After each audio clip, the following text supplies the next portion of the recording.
So in 2015, there was a mass school shooting at UCC in Roseburg, Oregon. I had a family member that was going to school there, so when I found out, they said a lot of things were inaccurate in the news. They said that it was in the science building, that 20 people were killed, and that it just really, really terrified me because I had a family member that was studying nursing. And they say the science building, you know, you hear of all these things happening in the world, and inhumanity and these shootings, and a lot had happened very recently before 2015 that it upset me, and I think I cried, definitely hearing about little children being shot in elementary school. I mean, but this was a different feeling. This was more real because this was my home, Roseburg, Oregon, and everyone around me, it wasn't real. And a lot of people were apathetic.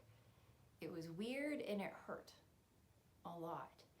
And just to give you a quick, I'll try to give a quick rundown, not to condemn those people, but just to give you a perspective. But I was in school and was crying. I had just called and talked to, found out that my sibling was okay, and went to class, and I told, I'm not from Utah, but Utahns, it's a different culture. It's a whole other culture than in Oregon.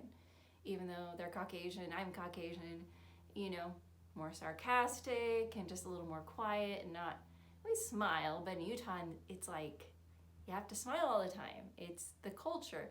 And they do talk about it at church. I mean, it is important to be positive and stuff, but it's not, people would just get at me walking down the hall, and I just am anxious and shy. I'm not in a bad mood. I'm just trying to get to class, and it's like, smile, so at this point, I mean, on and off, I'd lived in Utah about 6 years at this point. I'll just say that, and gone back to school.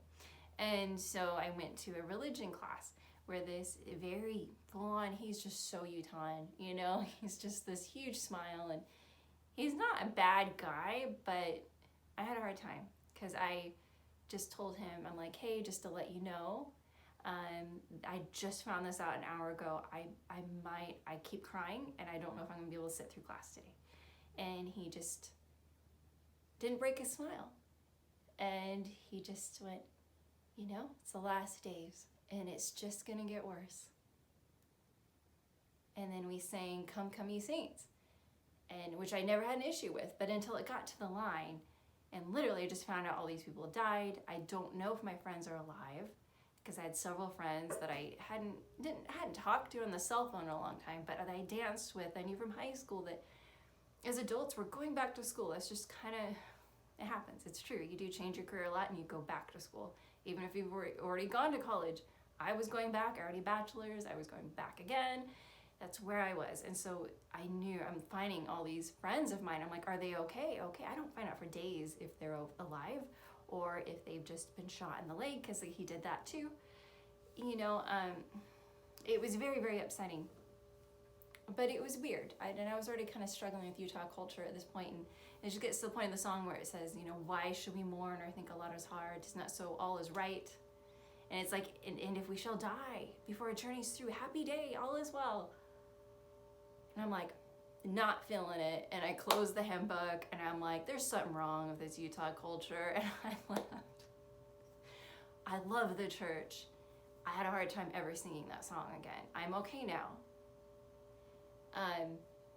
But I wasn't for a long time.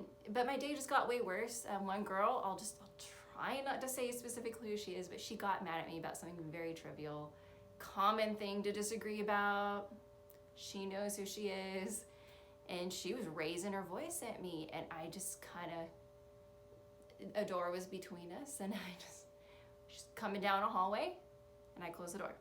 And then I knew she was upset, because she's very emotional, and I just text her, I'm like, this and half shooting in my hometown, I'm not okay, please just give me some time. I just can't talk about anything else right now, please just leave me alone.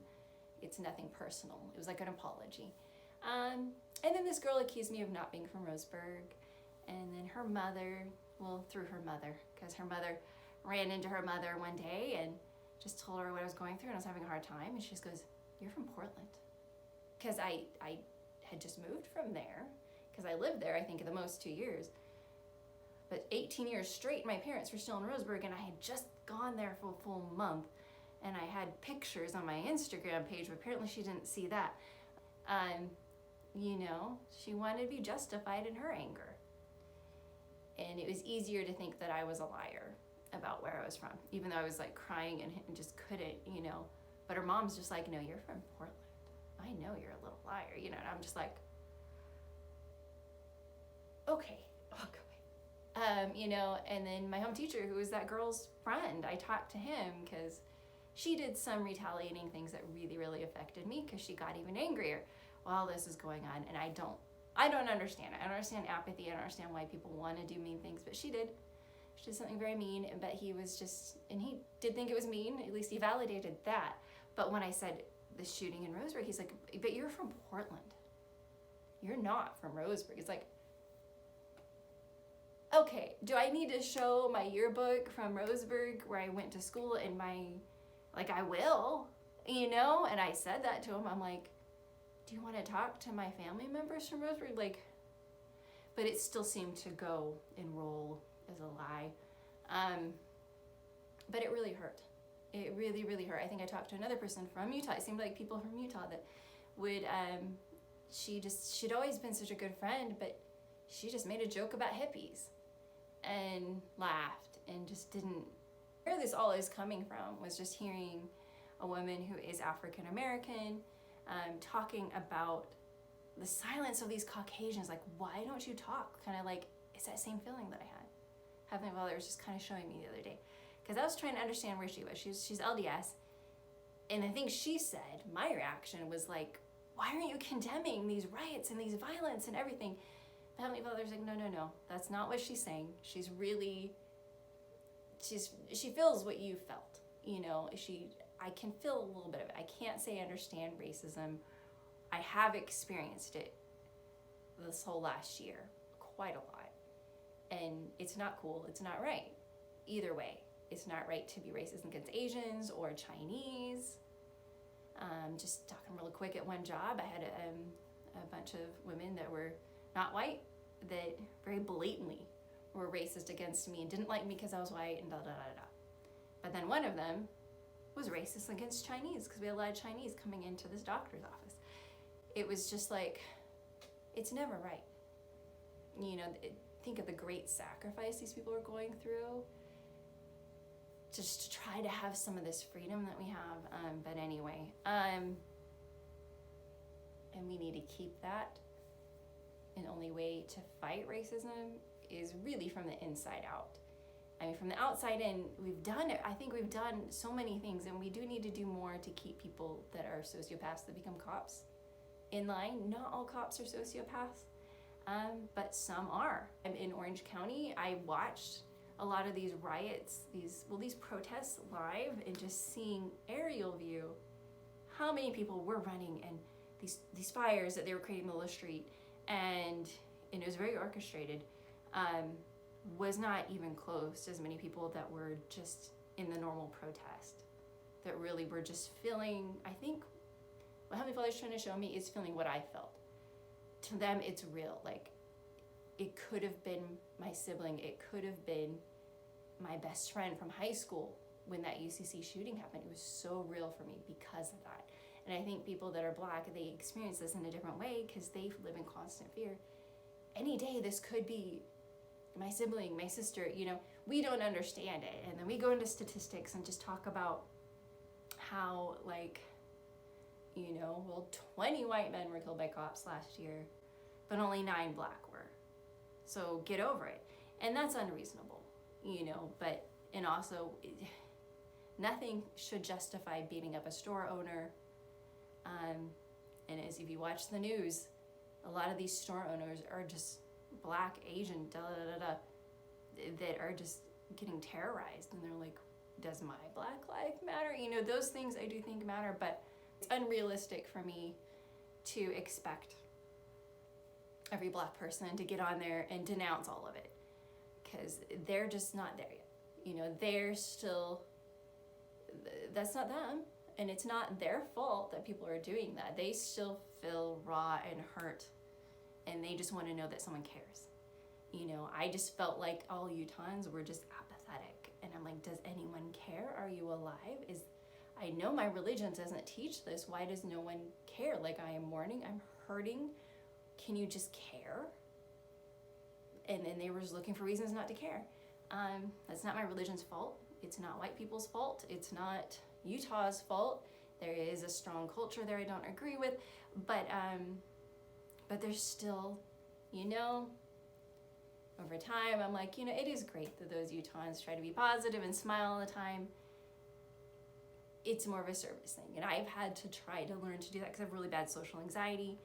And growing up, people yelling at me, look happier, smile, da da da. And you just hate that about yourself, that you're not smiling and you try to. And it's like, you don't know how hard it is for me to try to be positive and to try to smile. That's all the effort I can do. You know, but so we all stereotype, whether it's people in Nebraska or it's this and that. Like my mom's woman in a ward, I remember hearing, there was a woman that wasn't super nice and she said something to another woman. And so the woman that said, she explained why she was mean to her. And she'd been and she's like, yeah, she was really mean to me for a long time. And one day she said, to white women, she just said, you know, I just have a hard time because you look exactly like this roommate that was really mean to me. And it's terrible. And that woman was mean to me too, and her son was really mean to me growing up. But at the same time, he learned from his mother, so it's like, but are they all bad? No, I mean, they've had a little bit of an attitude of being very mean and saying mean things to people for whatever reason. Don't know. I don't know. But are any of us perfect? No, but we need to just show that you care. And so this video is just me saying, you know, I haven't experienced what you experienced, but I care. I understand that it's real. What has happened is real. Inhumanity in any form needs to end. But I do believe with what President Russell M. Nelson has said, and he has had a joint statement that I'm going to post with the NAACP. If I say that wrong, I'm sorry. I'm going to edit it out if I said it wrong. That they both really believe that to change this, the real racism, it needs to come from inside out.